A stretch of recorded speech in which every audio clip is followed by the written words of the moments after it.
आपने ये बताया कि कुदरत के अंदर ज्ञान नहीं है, तो वो कौन सा तत्व है जो जानने वाला है, देखने वाला है और जिसमें ज्ञान है? क्योंकि वो जब कुदरत जानती नहीं है तो फिर देखने जानने वाला भी तो होना चाहिए ना। तब फिर उसके बिना तो फिर मुक्ति का कोई अर्थ नहीं होगा। तो ज्ञान दर्शन किस में है? जड़ में है कि चेतन में है? और कैसे रहता है, कैसे डेवलपमेंट होता है, कैसे कैरी फॉरवर्ड होता है?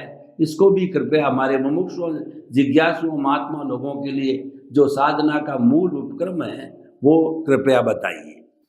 धन्यवाद प्रश्न के लिए।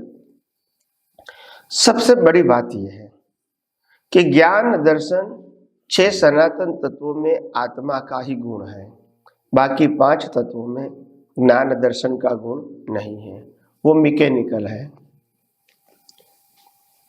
तो जो ज्ञान गुण है वो आत्मा का गुण है, दर्शन गुण है वो भी आत्मा का गुण है, मगर आत्मा की अनुभूति होने से पहले ये शरीर और आत्मा के बीच जो अहंकार है, वो अहंकार का स्वभाव अवस्थाओं को देखना और जानना है और नए भाव करना है। क्योंकि प्रतिष्ठित आत्मा के पास इंद्रिय ज्ञान भी है और तत्व ज्ञान भी है। अभी वो कौन से ज्ञान का कौन सी अवस्था में उपयोग करते हैं वो उसी समय का उनका स्टेटस कहते हैं। स्टेटस।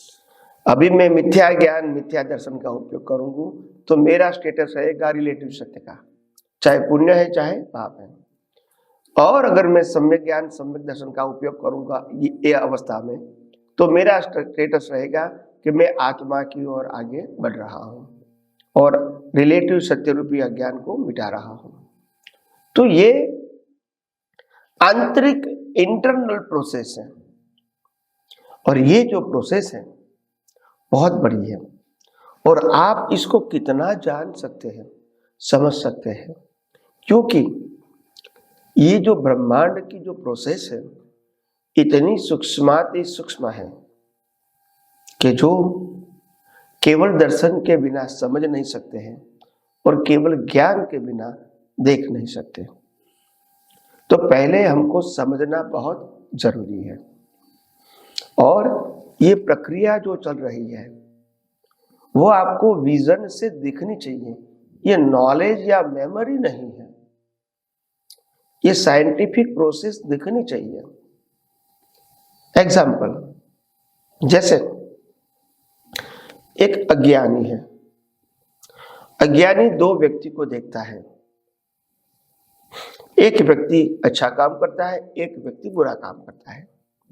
तो एक अज्ञानी व्यक्ति, सामान्य व्यक्ति दोनों को देखकर ओपिनियन देता है कि ये व्यक्ति सही है और ये व्यक्ति गलत है। तो ये जो ओपिनियन वाला ज्ञान है वो ज्ञान उनका इंद्रिय ज्ञान है और बौद्धिक ज्ञान है। वो ज्ञान कितने अवतारों से कैरी फॉरवर्ड करके आए हैं। तो ये ज्ञान के लिए मैच्योरिटी की जरूरत नहीं है, तुरंत मालूम हो जाता है। मगर इनको अभी ये ज्ञान से उनकी दृष्टि को बदलना है तो जरूर अनुभवी ज्ञानी पुरुष के माध्यम से वो उनकी दृष्टि को परिवर्तित कर सकते हैं और परिवर्तन किया हुआ दृष्टि से अगर वो दुनिया को देखेंगे, भले ही समय लगेगा मगर धीरे धीरे रिलेटिव सत्य की वैल्यू कम होती जाएगी, ऐसे ऐसे अज्ञान खत्म हो जाएगा, ऐसे आध्यात्मिक डेवलपमेंट बढ़ता रहेगा। तो ये सब चीजें पैरेलल होती जाएगी और यही आध्यात्म के विकास कहो या मुक्ति का मार्ग कहो, यह मार्ग है। और सबसे बड़ी बात यह है दर्शन और ज्ञान। ज्ञान का मतलब होता है प्रकाश और दर्शन का मतलब होता है ब्रह्मांड का रहस्य।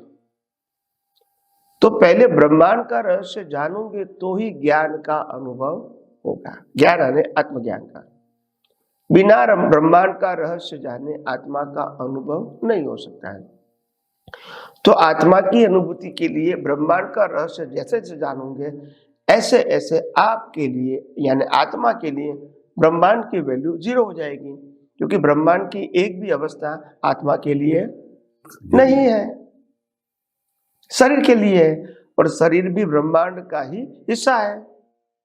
तो इसीलिए जैसे जैसे समझ में आएगा वैसे वैसे उनको वैराग्य भाव आएगा, और बिना कुछ क्रिया किए इनकी वैल्यू दृष्टि में से जब 0 होती जा रहेगी, वैसे वैसे आत्मा की वैल्यू उनकी दृष्टि में बढ़ेगी, और यही मुक्ति का मार्ग है। तो सनातन सत्य को समझना जानना हमारे सबकी बात है।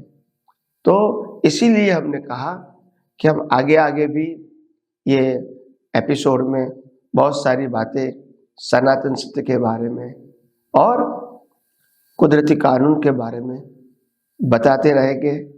आप भी इंतजार करते रहो, और धीरे धीरे ये विज्ञान में सभी प्रकार की बातें, सभी प्रकार का रहस्य निकलता रहेगा। ज्ञान दर्शन के सुंदर स्पष्टीकरण के लिए स्वामी जी आपका बहुत बहुत धन्यवाद कृतज्ञता।